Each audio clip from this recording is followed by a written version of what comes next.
बरपेटा रोडनि कलभाङानि 31 नं हादरारि राजा लामायाव गिख्रंथाव लामा जाब्रथाय। लामा बारस'नाय समाव भुटाननि गंसे ट्राकआ सौग्रावनायाव सासे सुबुंनि जिउ खहा। थैनाय सुबुंखौ चिरां जिल्ला सिंनि बिष्णुपुरनि 36 बोसोर बैसोनि प्रीतम देबनाथ होनना मिथिनो हादों।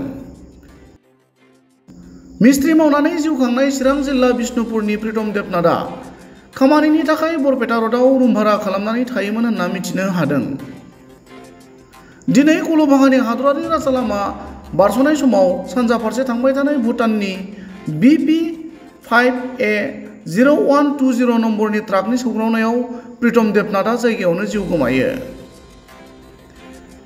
उनाव जाब्रथाय जायगायाव बरपेटा पुलिसआ थांनानै प्रीतम देबनाथनि गोथै सह'खौ पस्टमर्टेमनि थाखाय बरपेटा मेडिकेल कलेजाव दैथायहरो आरो जाथायनि सायाव नायबिजिरनायखौ जागायो। गुबुन फारसेथिं बे जायगायाव गले गले जाब्रथाय जाबाय थायो होनना ओनसोलनि सुबुङा फोरमायो। बरपेटा र'डनिफ्राय पुरन देउरिनि रिपर्ट, समनि रादाब। আজি ৰাষ্ট্ৰীয় ঘাইপথৰ ওচৰত থকা কলভাঙ্গা চকত প্ৰীতম দেৱনাথ নামৰ এজন পথচাৰীৰ দুৰ্ঘটনাগ্ৰস্ত হৈ মৃত্যুবৰণ কৰে আৰু আমি সঘনাই দেখা পাইছোঁ যে এই কলভাঙ্গা চকত দুৰ্ঘটনা সংঘটিত হৈ আহিছে। অকল কলভাঙ্গা চক নহয়, আমাৰ বেকিনদীৰ পৰা ইফালে আপোনাৰ জামতলা বুলি যিটো চক আছে, আমাৰ এই কলভাঙ্গা হাইৱে চক, আমাৰ চাইনবোৰ্ড, এইবিলাক অঞ্চলত আমি দেখা পাই আছোঁ যে সদায় মানে এই দুৰ্ঘটনাগ্ৰস্ত হৈ নিৰীহ মানুহবিলাকে মৃত্যুবৰণ কৰি আছে। আৰু এই ৰাষ্ট্ৰীয় ঘাইপথ আমাৰ এই ওচৰৰ পাছৰৰ মানুহৰ কাৰণে এটা মানে জমপুৰীৰ নিচিনা এটা অৱস্থা হৈছে। মানে ইয়াতে মানে কেতিয়া সংঘটিত হ'ব দুৰ্ঘটনা, বহুত নিৰীহ হাইৱে দুয়োফালৰ বহুতো নিৰীহ ব্যক্তিৰ এতিয়ালৈকে জীৱন মানে গৈছে।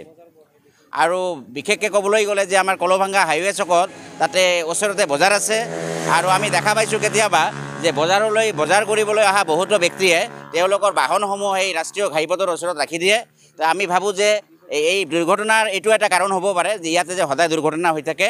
আৰু আমি ৰাষ্ট্ৰীয় ঘাইপথ কৰ্তৃপক্ষক আহ্বান জনাওঁ যে যিসমূহ ঠাই আছে য'ত নেকি সদায় দুৰ্ঘটনাগ্ৰস্ত হৈ আছে, এইসমূহ ঠাই মানে জেব্ৰা ক্ৰছিং বা যি ধৰণৰ সাংকেতিক চিহ্ন আছে এইসমূহ মানে ইমিডিয়েটলি দিব লাগে। আমি জানিব পৰা মতে এই প্ৰীতম দেৱনাথ নামৰ ব্যক্তিজনৰ ঘৰ আছিল বিষ্ণুপুৰত, কিন্তু সৰুৰে পৰা ইয়াতে মানে সৰু সুৰা কাম কৰি জীৱিকা নিৰ্বাহ কৰি আছিল। আজি মৃত্যু হৈছে আৰু মৰণোত্তৰ পৰীক্ষাৰ বাবে মানে তেওঁৰ দেহ ইতিমধ্যে মানে বৰপেটা চিকিৎসালয়ত লৈ যোৱা হৈছে।